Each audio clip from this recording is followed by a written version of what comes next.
All right. Oh yeah, that definitely works. Hi everyone, thanks for coming to Causal Islands. And as Ishan just mentioned, I'm going to be talking about seamless services for an open world, talking about light cones, user agency, and connecting absolutely everything. The past couple decades, really, the incentives in tech have been to gather as many users as you can, build a wall around them, and defend it with a moat. And there is connections between these different little fiefdoms, but they're only really done point to point and in a very closed world model. For us to make any further progress, we might need to think about doing things differently. In fact, this is not a new idea. This is a fairly old idea, right? Even the late, great Joe Armstrong saying, wouldn't it be great if we could connect every process to every other process in the world? To talk about this utopian vision, I'm Brooklyn Zelenka. You can find me anywhere on the internet as Expeed. And I'm the co-founder and CTO at Fission, where we're working on tools and technologies and research to do exactly these things. My background is mostly in programming language theory, virtual machines, and distributed systems. And increasingly, I work on standards and less code. Zishan has written the bulk of the code that I'm going to be presenting near the end. But if you're into standards, we're actually going to touch on a fair number of these as well today. So if nothing changes, the rolling weight of the status quo looks something like this. If you want infrastructure, you need to go to one of them, or maybe this long tail as well. But really, it's Amazon, Microsoft, and Google, sometimes called the hyperclouds, that control most infrastructure in the world. And they do a pretty great job of doing things at scale, but just Amazon alone has as much of the market as that entire gray section, right? If we don't want this trend to continue forever, and on one hand, there's nothing wrong with that. They're really great at scale, but I'm not sure that I want Amazon to own absolutely everything on the internet and all of the infrastructure and decide what goes on and off the internet. So if we don't want this to be the case, we need to take the current light cone of the future of all possibilities and redirect it, at least a little bit, just tip it off its axis so that that no longer becomes the default position. What we're talking about today is nothing less than connecting all of the world's users and services using open interoperable standards. We've already done this before. We have TCP and IP and HTTP. Nobody controls HTTP, right? There's a standard, anybody can implement it. It runs on every machine worldwide. We can do this again. But we need to do it now for storage and for compute.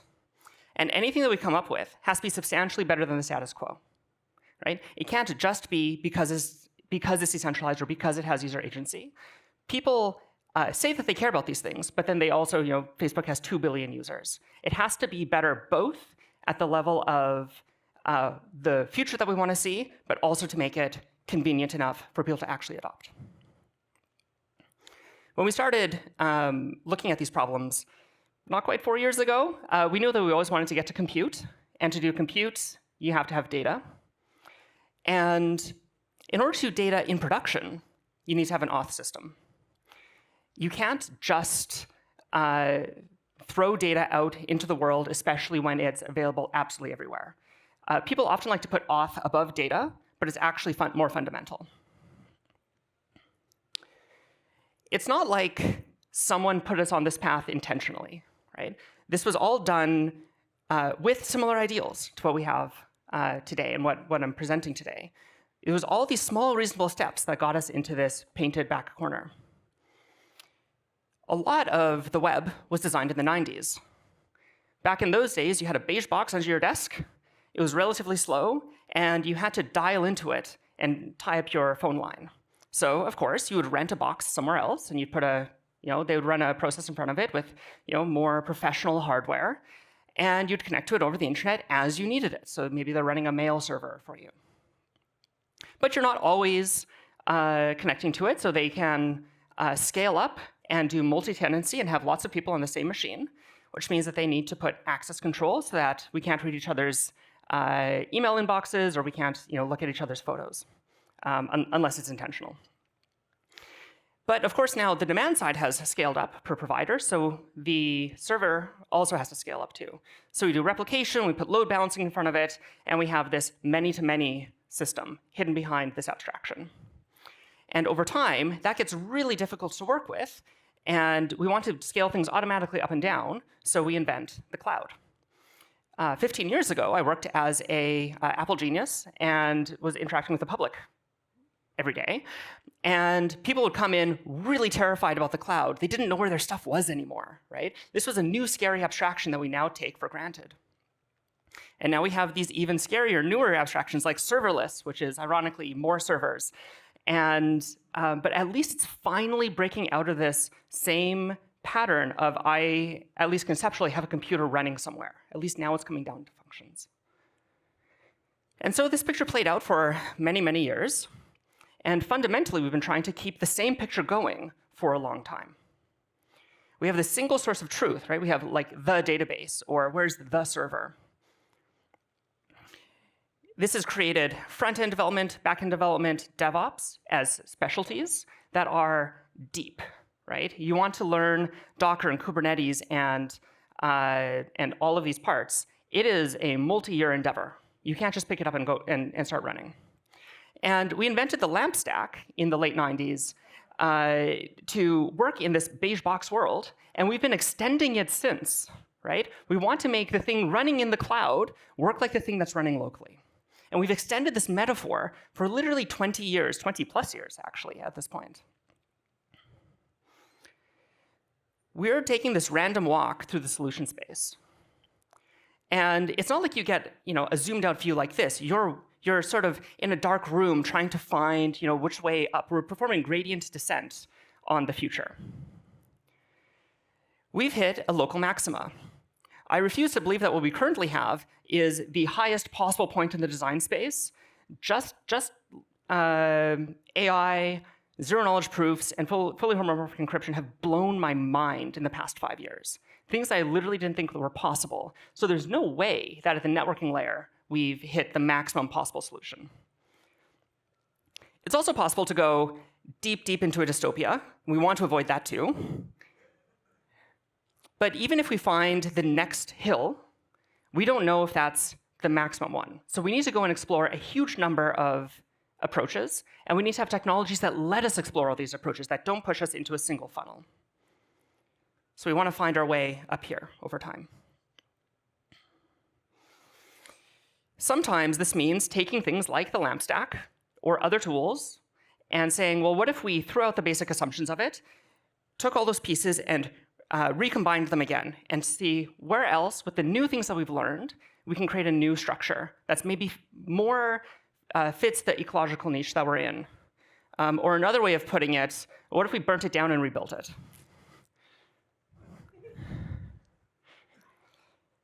So we're in this new environment now.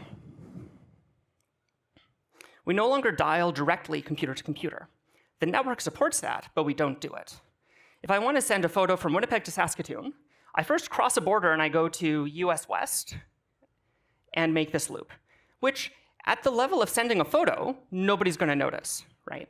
However, it is a tremendous amount of added time, energy, carbon, and just maintenance of all the plumbing, right? All the routers, all the fiber in between.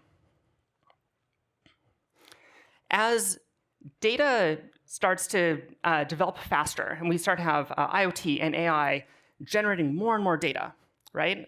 Self-driving cars on Teslas, they have LiDAR arrays that are pulling in geospatial data, and it's so much, so large data that they can't actually push it over the pipes over your home Wi-Fi. It doesn't make sense. They do some pre-training on it locally, on device, like literally in your car, and send more of like a snapshot of the data back to the main servers to do larger self-driving learning on.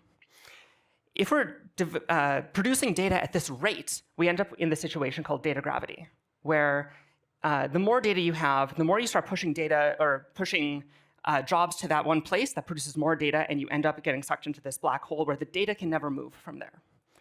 And there's no actual solution to this problem, right? But we need to be able to work around it. when we look at cloud infrastructure, so these are, I'm going to pick a little bit on Amazon, mainly because they're the incumbent. Here's Amazon's servers worldwide, and the number of servers per region. And because Amazon's responding to the market forces of capitalism, they obviously make this really efficient, and they put it near large population centers, which means that they can invest in places where people actually are, because nobody lives here or here, except that they do. And the main difference is that these people aren't profitable. They're online, they're coming online at a very high rate, but it doesn't make sense for them to serve them, right? The data center in Cape Town is significantly more expensive to store data in than US East 2, which makes no sense, right? Except it makes complete economic sense because it costs them more to run a data center there, because the individual people there are less valuable to them. Just this circle has 50 million people in it. In North America, we have about that many people per data center. In South America, it's about 1 data center for every 500 million people. And in Africa, it's 1 for 1.5 billion. And there are parts of the world that don't even have a direct land connection. You have to put a wire underwater or go up to a satellite to do connection. This works okay, right? For you're sending a text message, it's not that critical. Even if everybody's sending stuff into US East 2, okay, fine, it's going to take an extra couple 100 milliseconds. It's fine.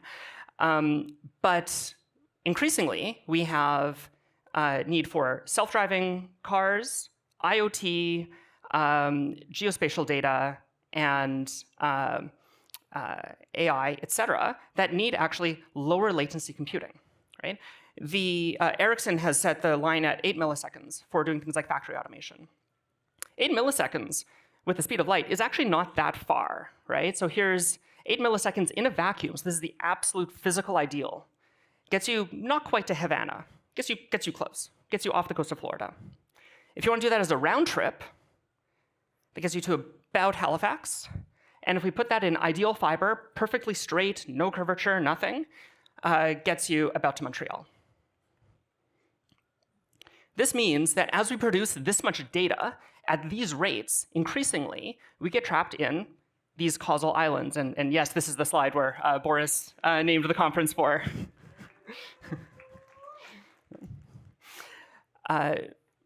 Because data travels at maximum at the speed of light, we can't keep up with each other all the time.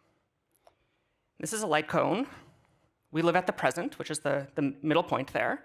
And as a signal emits from that point, it extends out, sort of ripples out from that place. And we can finally get into points where there's some overlap, right?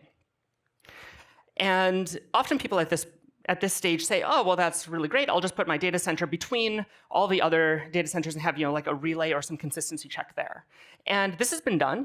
Google has a system that works basically like this. It's okay for most things, most of the time, for point-to-point between data centers. The problem is, as soon as you start adding in other points, it gets really tricky really fast.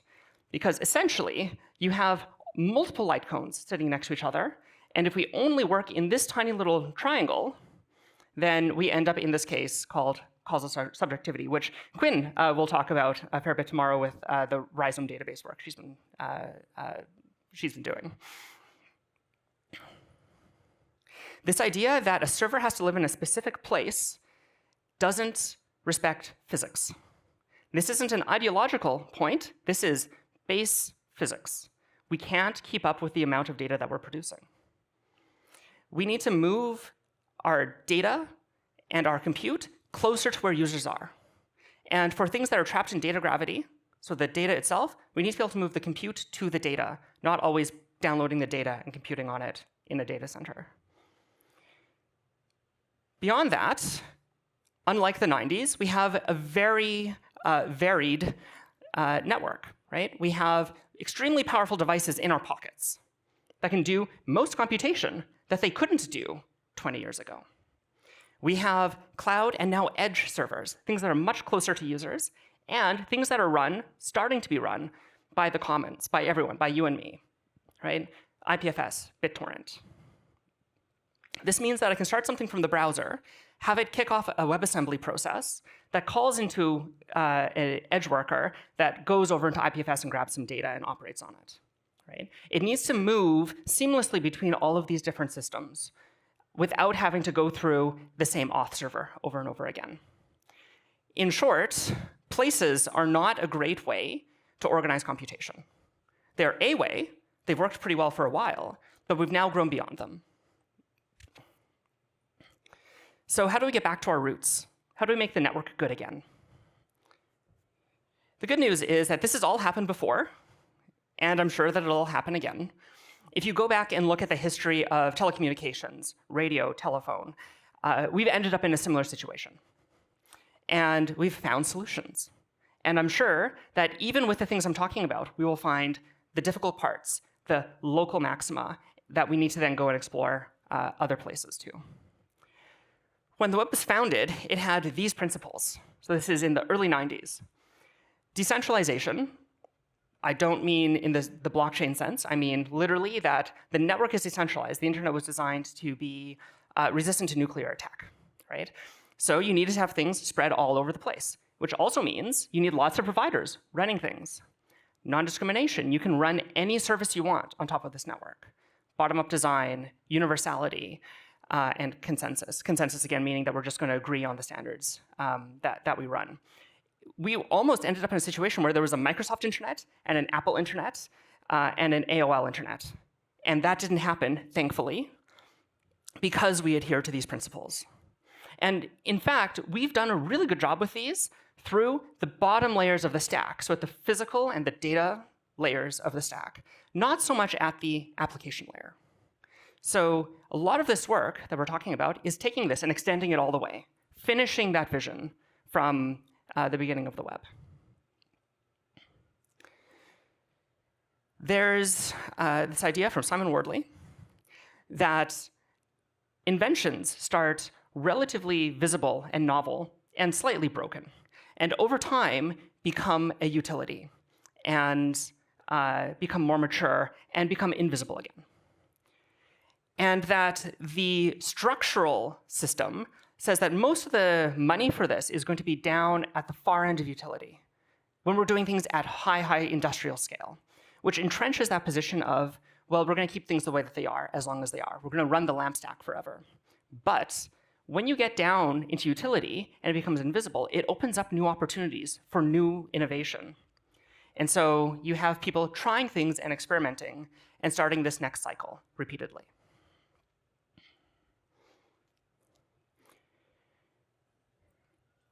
Distributed systems and concurrency have followed this path. We started really concerned about physical infrastructure. How do I actually run a disk? How do I move the needle on a spinning platter or a tape-to-tape reel to do concurrent processing and loading data concurrently? We moved into immaterial objects, basically abstractions over that, distributed state machines, and we're roughly here in this picture. Right? We have some distribution, and we're starting to explore adversarial things, asynchrony, failure, et cetera. And a lot of this work, for especially the back half of this presentation, kind of moves that over and says, well, what if we worried about, yes, these trustless systems, but also in a scalable way? We need to do this in a way that respects user agency by default and out of the box. There's 4 principles, right? You need to be able to enter a system. You should have the option to leave without being held hostage with your data or your service locked into a particular way of doing things. You should have control over your own data. You should be safe no matter where you move on the internet. And you should be able to provide capacity to others. You should be able to plug in a desktop machine and have it serve compute jobs or serve data to others.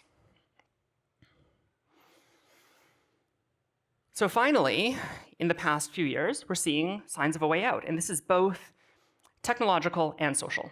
They're both algorithms and systems being set up, but also a social consciousness. You know, if you look at Mastodon or Blue Sky, right? People are becoming aware of these things. there's a movement towards self-certifying data. Web3 is a bit of a controversial term, right?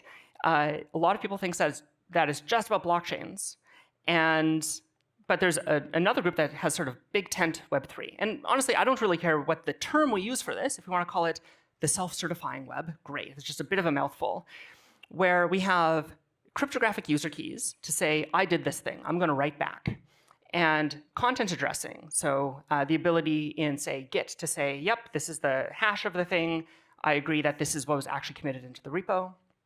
And there's actually one layer around this, which is not just authentic data, but also authorized data. Proof that you were allowed to do that right in the first place. The way historically we've done access control in that auth data compute stack that I talked about right off the beginning is with access control lists. So here we have a user, and they want to access some service. And when they make that request, they get stopped by, essentially works like a bouncer in front of some hip, cool club who says, are you on the list? And you present your ID, and they go and they look at the list, and they say, yep, that's you, great, you're allowed through, and you can actually talk to the service. On one hand, this is great because you can put this thing anywhere in front of any service, and it'll work. The downside is that the user and the service aren't actually in control anymore. It's this auth service that's in control. And if anybody can take control of that, they can take control of the service, because now this is a trusted link. Additionally, this list is now the source of truth for who's allowed to actually do things in the system.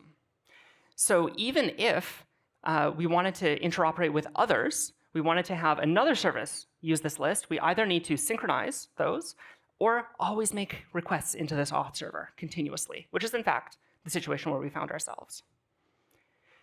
The other solution for this, which is not a new idea, but that is starting to gain some steam, it's called capabilities. Here you have your user and some service, and the user knows how to find the service. And they send them, it's essentially like a ticket. So the metaphor, instead of being a bouncer, it's like when you go to the movies, you get a ticket, and they don't care what your ID is. They don't check who you are. They just say, do you have the ticket? Great, you're allowed in. And even better, if I can't go to the movies that day, I can give my ticket to Zishan, and Zishan can go instead. This puts me and the service in control. All of the required info is stateless, so it doesn't belong in a particular place. It can move around with requests directly. And this is where the movie theater metaphor breaks down a little bit. I can make copies of these tickets and tell others how to access this service without having to talk to a third party, without even having to talk to that service directly first and say, yeah, I gave them the ability to also call in. They're going to do this on my behalf. So I can send somebody else this little ticket, and they can also now make requests. ACLs and things like OAuth. This is a OAuth negotiation flow. It is, I think, 12 steps.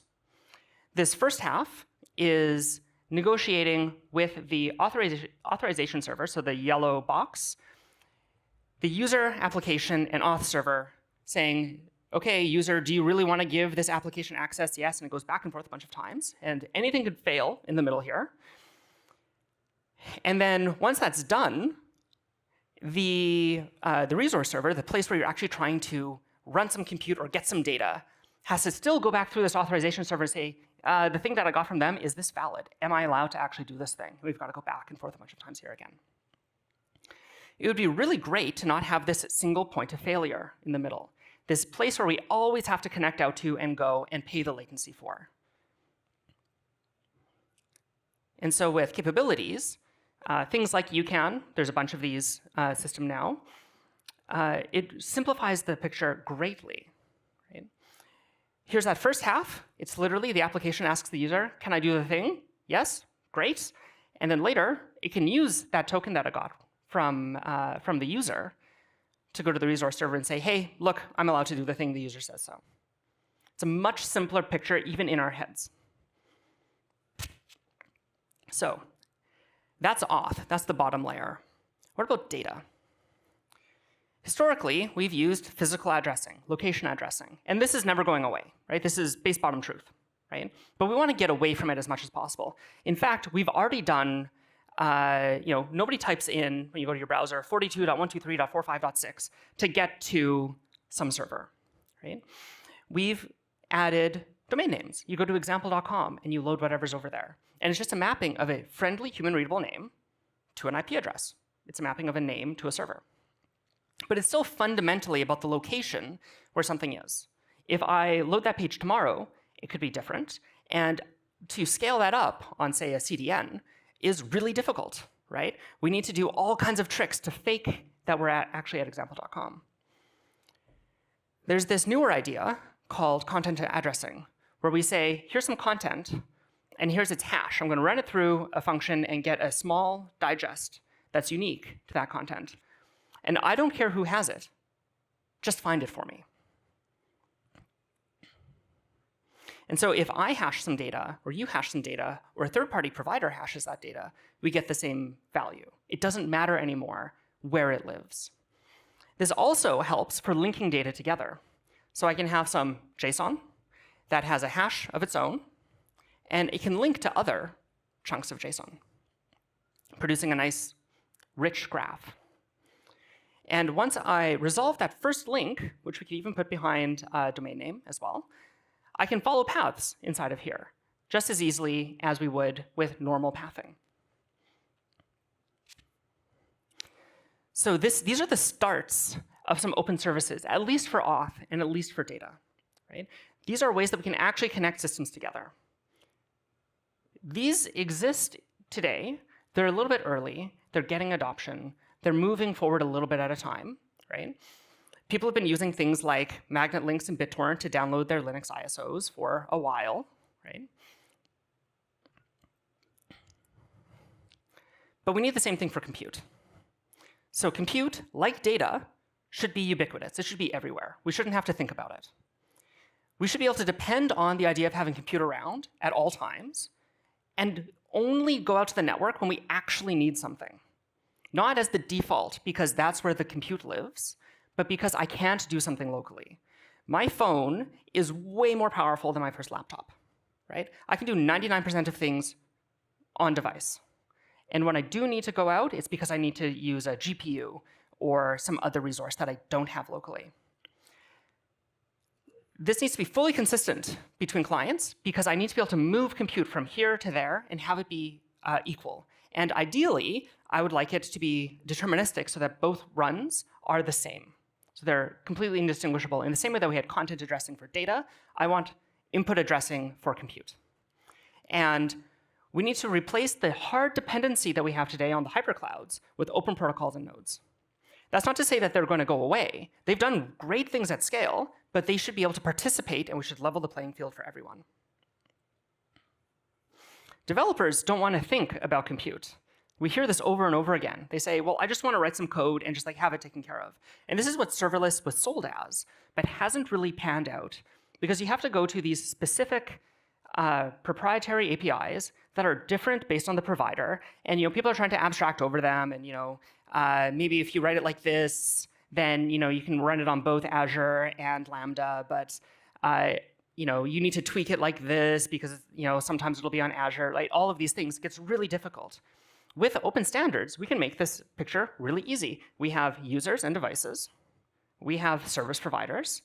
And they can just dip down into the ubiquitous compute substrate and pull out values, regardless of where they are or on what device they're running. It also means that if you have a request that has multiple components in it, you can route that anywhere around in the network and say, OK, I want these 5 things run.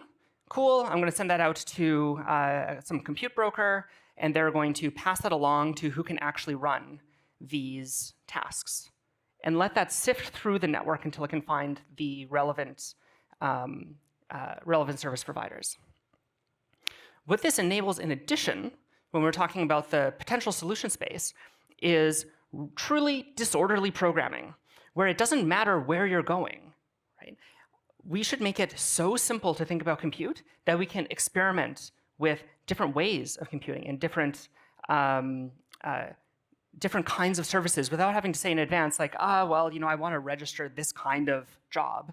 No, just say, hey, I would like to run this kind of job. Who can provide that for me? Oh, you have a GPU? Great, I'll send that over to you. This compute substrate has more than 4 parts, but the 4 that we're really going to think about here are scheduling, execution, verification, and reuse. I think it's uncontroversial to say that WebAssembly is eating the world. So WebAssembly, for those not in the know, is ironically neither web nor assembly. It is a common execution engine that exists in all browsers and also runs on desktop and mobile, where you can write code in any of 40+ languages, and it'll compile into this same virtual machine and be able to run anywhere. WebAssembly itself isn't deterministic. It has one little corner where it isn't, but you can enable a flag and make that go away. There's a small performance penalty, but you can make that case go away and get completely deterministic computation. So if I run something or you run something, we'll get the same result every time, which is the final part of this stack that we talked about right off the top. If we have auth data and compute everywhere, with things like UCAN and IPFS and the web native file system, we can compose them together with a bit of glue, or maybe a lot of glue, and get something like the Interplanetary virtual machine, which is what we've been working on at Fission. The basis of this is an idea that goes at least back to the 50s, if not earlier, called code as data. So if I have arguments and some WebAssembly, literally the binary, and I content address them, and the WebAssembly itself is just built on just regular standards. There's nothing special here, right? It uses, in our case, the WebAssembly component model, which is out of the Bytecode Alliance. We can combine them as a task, and then also attach a little bit of scheduling information to say like, well, I want this to run, up to, this much timeout, et cetera. We get something that looks a little bit like a closure, right? It looks a little bit like this kind of code, right? Here's a function that will, when it's invoked, cause an alert box to pop up. But it doesn't do it right now, right? It's just a description format that we can move around as data. I can pass this reference around, right? Because I can content address all of this. It's just data. I can pass this around and nothing happens until I say, hey, actually go and execute this thing, and then I get the pop-up. And when it actually runs, we get a new structure that points at the task, and we call this a receipt. And it contains a little bit of metadata and trace, as well as the pure values that have come out. So if I'm doing addition, 1 + 1, it'll give me back 2, and any effects, anything else that I want to on-queue into the system afterwards. One of the major advantages of this, of having it be ubiquitous and able to run anywhere, is that we get very, very high availability. There's a term, embarrassingly parallel. This becomes embarrassingly available. Systems try to run with replication so that they get high availability, so that you can't take the system down. Joe Armstrong, one of the creators of Erlang, said, there's no such thing as 100% uptime. Right? You can have cosmic rays or an earthquake, or the network goes down, somebody cuts the underwater cable, and it's no longer available for some period of time. Right? Amazon goes down, and they're brilliant engineers. Right? But if we can replicate this, because anybody can run the computation, we get very, very high availability, and you can make a request to any of these providers. You have options. You have choice. And it scales up. More people using it, more people that can also plug in and run jobs as well. This is run by the community, for people. And if we take any section of this and add up the availability inside there, so these are not super high availability numbers, right? We have 99.0% availability on one of these. But if you combine them and do the simple math to find out how available this is now, just these 3 are now 11 nines of uptime, which is pretty good for most SLAs. So in aggregate, if enough people run such a system, we have essentially approaching infinity nines. We have incredible availability across the system. There's a downside. You need to actually find somebody to run the compute for you. So most of the time, that's yourself for most jobs. But if you need to have access to, say, a GPU and you're on your phone and it doesn't have enough power for something, you come online and you say, hey, I want to run this job represented by this gear. And you have a service provider that says, hey, I can do all of these things. You need to get routed through some common layer. In the current implementation, we do this over a pub subsystem called Gossip Sub. But you can also imagine putting this on a DHT so that you can advertise, hey, these are the things that I can do. Route to me, please. There's also a concept that we're not going to delve too deeply into in this discussion called affinities. So to say, hey, I have a GPU and capacity to run right now. I'm a reputable source. I'm really close to this petabyte of data that you want to operate on. You should send the job to me instead of somebody else.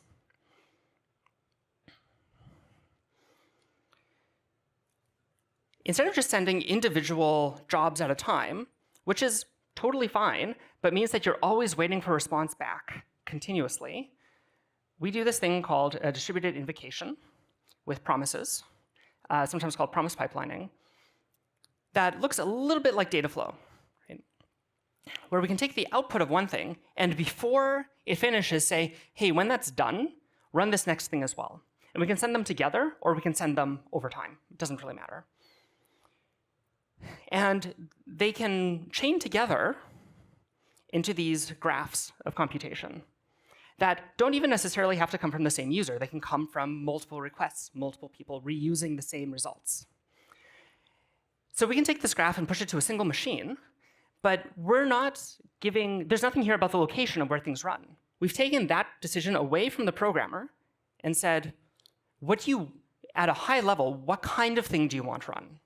And we let them lay it out like this. And then the system looks at it and goes, oh, okay, I need to schedule that for efficiency reasons on these two separate machines. So Alice will run these first two, and Bob will run these other two, even though it has to make two requests to get these values out of the initial computations. So as we're running jobs, with WebAssembly, it's actually quite low level. You only work with linear memory. And you want to pipe that automatically through. But you don't want to send just raw bytes around on the network, right? You want to have a little bit more structure. You want to have somebody sign, like, yep, I ran this thing. I certify that I actually produced it. So we do this pipe, where at the level of WebAssembly, the components stack together and run efficiently through. And in an async process, we pipe out, hey, generate a receipt for me. And that goes into a nice readable JSON document off to the side. And the advantage of this is now I never have to run that step again. It's deterministic. If I run it now or in a week, it's the same value. So if I have that same argument again in one of these chains, I can skip it and take the value out of that receipt and say, yep, pretend I ran this, put that value in here, and continue. And we can collect up these receipts. This is memoization at global scale. Ryan, our head of design at Fission, has called this run once and never again. An unexpected thing that comes out of this, out of input addressing, where instead of it being a hash of the content, which is a hash of the inputs, to the cached output on the network, is we get a reverse lookup table. If you run AI tagging or moderation over some data, which is a pretty heavy process, you can cache that and say, if I run this model over this data, what are the tags that it'll generate? And I never have to run that again, as long as I trust the source.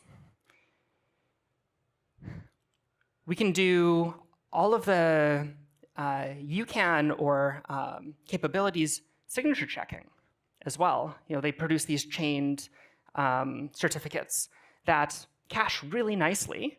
So you can actually use this same table to go and cache, was that thing valid? Yes, no. Last week, Zishan did a demo of this system. So here's the demo. Basically, what's going to happen is it's a pipeline of images that are being, of an image rather, sorry, that's being transformed. we're going to simulate a crash halfway through and resume, and then also do a variant reusing parts of the computation. So here's our nice cat on a space keyboard pic. We're going to show a little bit of the code. So it's just regular JSON with some content addresses for the WebAssembly and passing arguments to it. So these are the two functions that we're going to run. We're going to do a crop, rotate, and blur to start.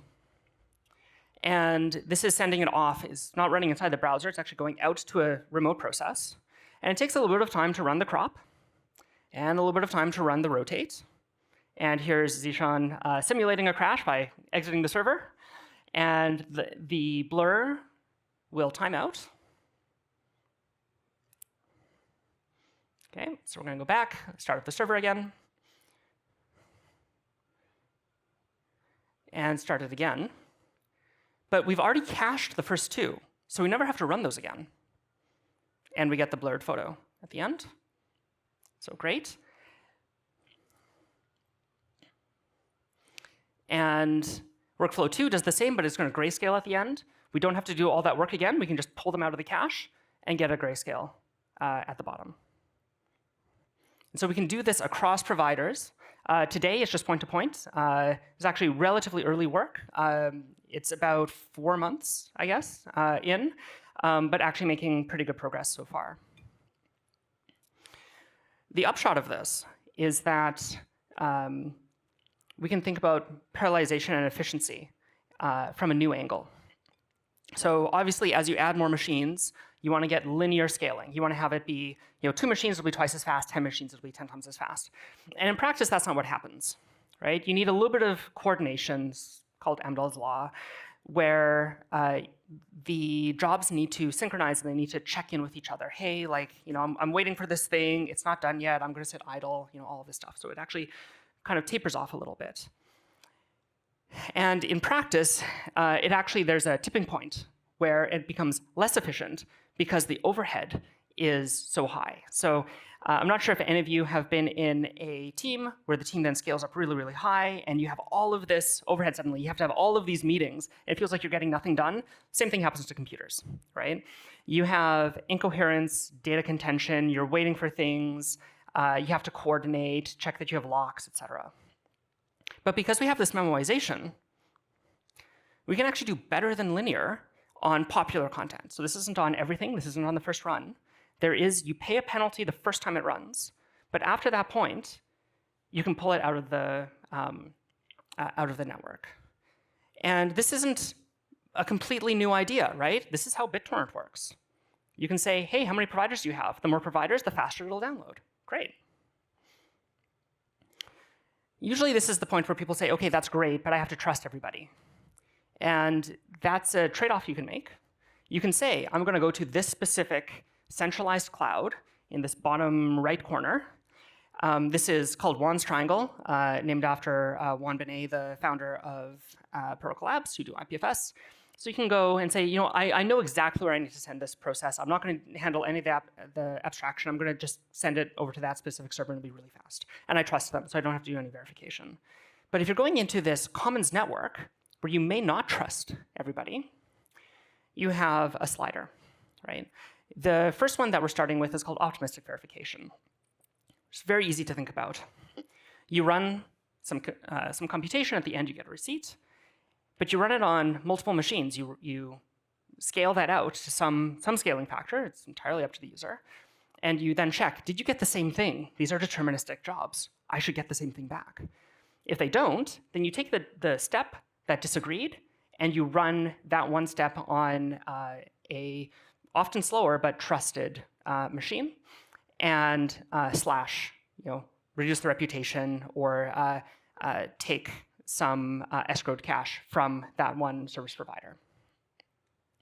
There are very cool but much slower solutions as well, like zero-knowledge proofs, where you can run on a single machine and get a cryptographic proof that it was run correctly.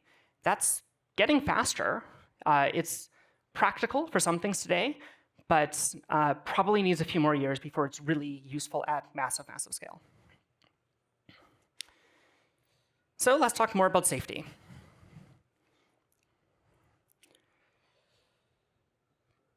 This idea of pure functions and impure effects gets talked about a lot, especially in the functional programming world. The difference is that a pure function is just data, so it's 1 + 1 = 2, and an effect goes out to the rest of the world and either reads something from, let's say, DNS, or writes something to something that's outside of just what's captured in your function.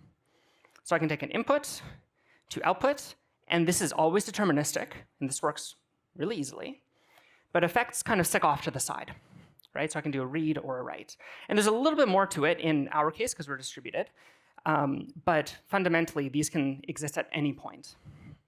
So how do we interact with the outside world, right? Pure computation is totally useful, but sometimes I need to send an email. Sometimes I need to read the latest value from the database. When we send jobs out, you can think of this as providers. The lower you are on this stack, the more providers can send this to can handle this for you. With a pure function, anybody can do it. I can run it locally. It's totally fine. With queries, or things that are broadly in the query realm, I send a job out, and I read it back in, and I attest to, when I did that read, when I went to example.com, I got this value. Here's some information from the TLS request, and I'm going to write that back into the stream as now pure data. Anybody can now reuse this as if it's pure value. They can say, hey, who's looked at example.com? Give me what you saw for that. I don't actually want to make the request out to the main network. If they got something that was wrong, or they want to do something like check that value, compute over it, and now write back, but only if things haven't changed, so to actually do a transaction, that's actually fine. It was just a read. We can roll back over that and try again. It's completely non-destructive. It's totally fine. The hard one is when you have mutations, when you want to send an email, when you want exact once effects, right? So I want to send an email, post a message to Mastodon, something like that, where it can't be done 6 times because people will find that strange. So you get a lock on the process, you actually run the thing, you get the receipt back, and you unlock it. You can't roll back over this one because it's gone and it's changed the outside world, right? So these have to be handled much more strictly. And while the pure functions can be done in this very, very disorderly way, right? We can run them anywhere, we can retry them, we can pull them out of previous runs, and just make them as fast as possible. Anything with mutation will be slower in the way that making requests today is a little bit slower, because you have to go to a specific place with a specific source and actually run it there. I mentioned that it's not quite query and commands. There's 3 properties that we care about: determinism, idempotency, so if I run something multiple times, I get the same value, and mutation. We can build up these graphs that I was talking about before that interleave queries and computation, as long as the mutation is at the bottom. If we interleave mutation as well, we can end up with partial failure. So if this first, top left mutation fails, if that runs and then the second one fails, how do I roll back over that mutation, right? It's possible, there are systems that do this, but it's a lot harder, right? The good news is that there's been work on this in the past few years. This is a lovely paper, highly recommend, Ambrosia, that says that if we take the lessons from databases, which we have half a century of experience with, we can completely isolate developers from the possibility of failure, right? Database transactions are awesome. What if all computation worked like that? Here's the simplified layout, so it's not, a specific tree. We can have optionally queries and optionally some computation, and these can loop back and forth. And as long as the scary, horrible mutation at the end there's just one, and it's at the very, very end, we have a totally safe system. We can always retry these first parts as long as that mutation is the one at the end. And not only that, because we, the system, not the developer, have control over when things run, they don't have control over do things in sequence. They just get the data dependencies between them. We can say, okay, this is what you gave us as dependencies in the layout. I'm going to put the mutation to the very, very end. I'm going to wait for everything else to succeed, and then I'll do the mutation, which gives us safety. So, to wrap up, what we're talking about is related to open source. Open source originally was called commons-based peer production, which is a bit of a mouthful. The definition is lots of people work on it, everyone benefits from it, and people can build on it, even in a revenue-generating fashion. And we're saying it's time to update this for infrastructure. Everyone can work on it, you can benefit from it, you can build on it, and it is owned and operated by everyone. By participating, even if you're being competitive, you're strengthening the network for everyone. This is how the bottom layers of the internet work, and it has this virtuous cycle. We're building a bunch of specs to make this work. If you don't like the specific way that we're doing things, please reuse another part of it. We have Auth with UCAN. I didn't talk about IPLD WIT, but this is our ABI, and varsig, which is a generic signature format. We have invocations built on top of UCAN and pipelines. We have an IPVM task spec and workflows. These are all joint work with various other groups, including Daghouse, Bacalhau, Ceramic, and a few others, Protocol Labs. And we will be working on consumable channels, doing things like fuel or payments over time for those that need them. Join us if you want to build together.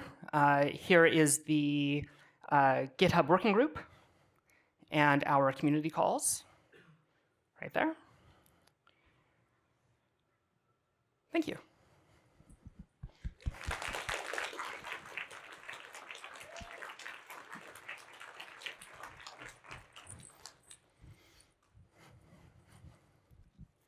Hi, Eugene. Fantastic talk, very inspiring.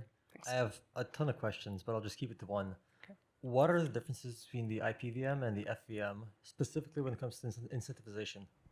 When it comes to, sorry? Incentivization. Ah, I see. So Filecoin has an execution engine called the FVM, right? It's also WebAssembly based, but it's deeply integrated with Filecoin. One way of thinking about IPVM is it's the equivalent for IPFS. So Filecoin is a blockchain. It runs, sequentially, has all of the normal, blockchain-y trade-offs.